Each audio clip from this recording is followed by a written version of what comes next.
महाकवि भारवी के जीवन वृत्त के विषय में इनकी जो एकमात्र कृति है किरातार्जुनीयम, उसमें इनके जीवन के विषय में बहुत अधिक चर्चा नहीं की गई है, बहुत अधिक बताया नहीं गया है। केवल एक ऐहोल शिलालेख जो है, जिसको लोग ऐहोल भी बोलते हैं, उस शिलालेख में इनका नामोल्लेख हुआ है, इनका उल्लेख हमें देखने को मिलता है। तो इस ऐहोल शिलालेख से हम ये अनुमान लगा सकते हैं कि भारवी जो थे वो दक्षिण के रहने वाले थे, अर्थात दक्षिण भारतीय थे, दक्षिण के रहने वाले, इसलिए वहाँ के शिलालेखों में उनका उल्लेख मिलता है। शिलालेख अर्थात पत्थर पे कुछ लिखा होता है, शिलाओं पे कुछ लिखा होता है, वो शिलालेख है।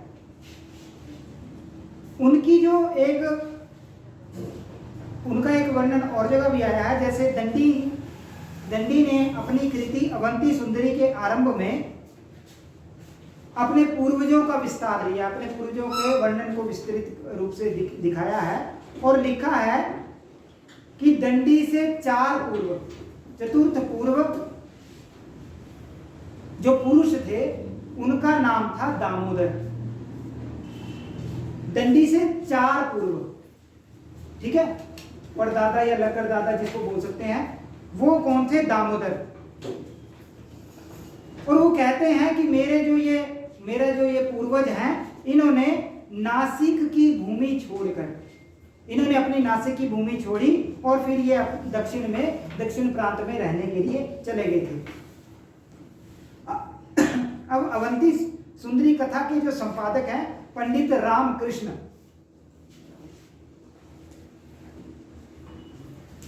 वो कहते हैं कि ये दामोदर ही भारवी थे। ये जो उन्होंने कहा है कि मेरे परदादा जो थे दामोदर थे, परदादा या लकड़दादा जो दामोदर थे, ये कहते हैं कि दामोदर ही भारवी थे, अर्थात ये भारवी के वंश में ही बाद में दंडी हुए। लेकिन बाद में उनको ही अपना वाक्य बदलना पड़ा था। कुछ ऐसे उदाहरण मिल गए जिससे वो दंडी के परदादा या लकड़दादा नहीं थे, अपितु क्या तथ्य मिले? तो तथ्य ये मिले कि भारवी दंडी के प्रपितामह नहीं थे, अपितु प्रपितामह के मित्र थे। मतलब जो पीछे वंश में जो दादा परदादा हुए हैं उनके मित्र थे। कौन? भारवी, अच्छे मित्र थे भारवी। ऐसे उदाहरण उनको मिलते हैं। ऐसा क्यों सिद्ध हुआ? क्योंकि भारवी की सहायता से दामोदर जो है वो विष्णुवर्धन राजा की सभा में प्रविष्ट हुए थे, अर्थात भारवी ने ही दामोदर को राजा विष्णुवर्धन की सभा में भेजा। तो हम उसी का ही भला करते हैं जो हमारा मित्र हो, इसलिए भारवी जो थे वो दामोदर के मित्र थे। इस तरह से निष्कर्ष हमें यह प्राप्त होता है कि भारवी दक्षिण भारत के निवासी थे और चालुक्य वंशी नरेश जो विष्णुवर्धन थे, जिनका समय 7वीं शताब्दी है, उनके वे सभा पंडित थे। इसलिए मानी थी ना बात, उन्होंने दामोदर को वहां भेजा था, तो वो विष्णुवर्धन के सभा में पंडित थे जो 7वीं शताब्दी के थे। भारवी के अगर उनकी श्रद्धा की बात करें तो भारवी जो थे वो शैव थे, शिव को मानने वाले थे। आप किरातार्जुनीयम भी पढ़ेंगे तो आपको वहां से पता लगेगा कि वहां शिव की महिमा का वर्णन किया गया है। तो किरातार्जुनीय कथानक और अवंती सुंदरी कथानक से भी स्पष्ट होता है कि वो शैव थे। राजाओं के साथ उन्होंने सहवास किया था, राजाओं के साथ रहे थे, इसलिए उनको राजनीति का बड़ा बारीक नॉलेज था। बोलते हैं संस्कृत साहित्य में पॉलिटिक्स का अगर सबसे बढ़िया ग्रंथ, अगर आप अर्थशास्त्र को छोड़ दें तो साहित्यिक ग्रंथों में सबसे बढ़िया ग्रंथ किरातार्जुनीय है।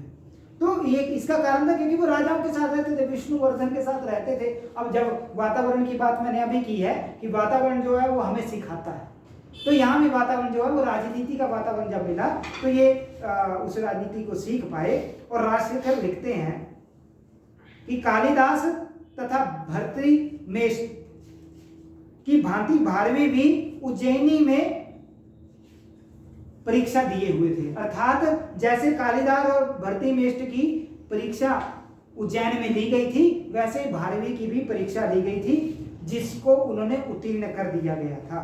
ऐसा राजशेखर ने लिखा है। भारवी की एक उपाधि है जो है आतपत्र भारवी, आतपत्र भारवी जो है वो उनकी उपाधि है, ये संज्ञा उन्होंने दी है। और ये कहां से कारण क्या बना इस उपाधि का, तो किरातार्जुनीयम के पंचम सर्ग का 39वां श्लोक है, जिसको सुनकर रसिकों ने इतने मुग्ध हो गए उनकी उपमा को देखकर कि उन्होंने फिर आतपत्र भारवी कहना आरंभ कर दिया।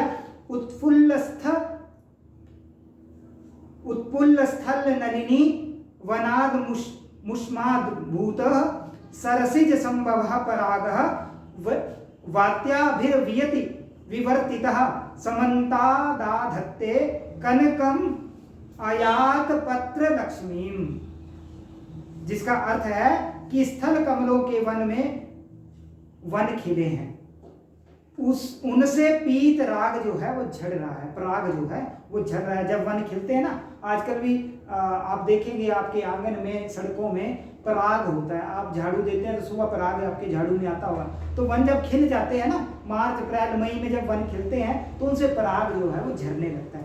तो ऐसा पराग जो थे वो झर रहे थे, हवा के झोंके से जो बह रहा था, पराग जो है हवा के झोंके से बह रहा था, और वो पराग जो है वो आकाश में फैल रहा था, पूरे आकाश में उड़ रहा था। इस प्रकार कमल का पराग जो है सोने के बने छाते की शोभा पा रहा था।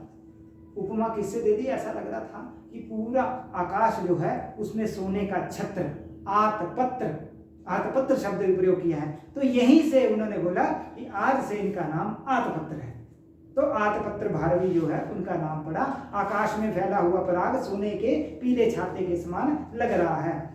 अब इतना अनूठा भाव था, अभी तक इस तरह की उपमा किसी ने नहीं की थी, तो इसलिए साहित्यों ने आतपत्र का सुंदर प्रयोग जो भारवी ने किया, तो उनको तब से आतपत्र भारवी जो है वो कहना आरंभ कर दिया उत्फुल्ल स्थल इत्यादि श्लोक में। अब समय की हल्की फुल्की मैंने बातचीत कर ही दी है कि कालिदास के साथ, ऐसा नहीं है केवल भारवी का नाम था, कालिदास के साथ भारवी के नाम भी दक्षिण के चालुक्य वंशी नरेश पुलकेशी द्वितीय के समय ऐहोर शिलालेख जो लिखा गया था उसमें लिखा गया।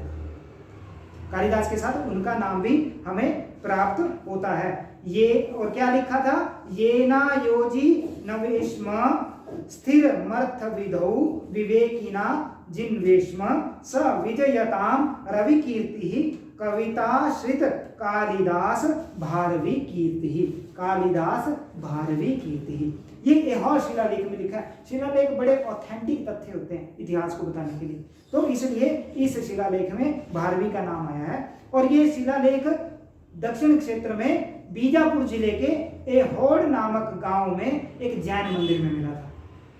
एक जीके का प्रश्न भी बनता है कि एक जैन मंदिर था, ऐहोर नामक स्थान, बीजापुर जिला जो है, तो वहां पे ये शिलालेख प्राप्त हुआ था। और इस शिलालेख का जो समय है वो 634 ईस्वी, या शकाब्द बोले तो 556, 634 ईस्वी का ये शिलालेख है।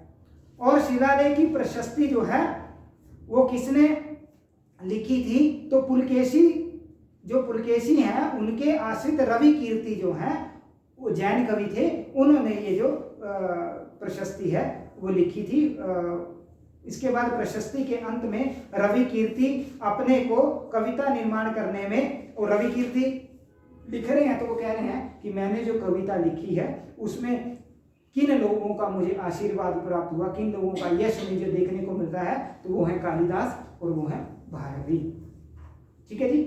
और गगन नरेश दुर्विनीत के समय के शिलालेख से जान पड़ता है कि दुर्विनीत ने किरातार्जुनीयम के 15वें सर्ग पर टीका लिखी थी। एक और उदाहरण हमें मिल गया। अब उन्होंने टीका लिखी केवल एक सर्ग की, आमतौर पे पूरे सर्ग पे टीकाएं लिखी जाती हैं, टीका होती है व्याख्या। एक सर्ग पे लिखी क्योंकि भारवी का ये जो महाकाव्य है वास्तव में बहुत कठिन है। अगर परीक्षा लेनी हो तो भारवी के किरातार्जुनीयम से किसी की परीक्षा लो, तो बड़ा क्लिष्ट था। और उन्होंने चुना भी ऐसा अद्भुत सर्ग, 15वां सर्ग, जिसमें जो पूरा का पूरा चित्र काव्य में लिखा गया है। आपने चित्र काव्य तो पढ़ा ही होगा, 3 तरह के काव्य होते हैं, तो चित्र काव्य का प्रयोग करके उन्होंने ये पूरा का पूरा। अब दुर्विनीत का मैंने नाम लिया, तो दुर्विनीत का समय जो है वो 481 ईस्वी है, 481। अब मैं इन तथ्यों को बता रहा हूं ताकि आप भारवी का समय निकाल सको। तो एक तो हमें पता लग गया कि 634 ईस्वी में जो शिलालेख लिखा गया उसमें भारवी का नाम आ रहा है, 634 में जो लिखा गया। उसके अलावा उनके एक सर्ग की व्याख्या कौन कर रहे हैं, जो 481 ईस्वी के हैं। अब दुर्विनीत ने व्याख्या कर दी, इससे हम ये अनुमान लगा सकते हैं कि भारवी का समय जो था वो 450 ईस्वी था, क्योंकि दुर्विनीत से पहले ही होंगे ना, व्याख्या तो बाद में, मरने के बाद ही होगी उनके। तो पंचम शताब्दी का मध्यकाल जो है वो उनका समय हम मान सकते हैं।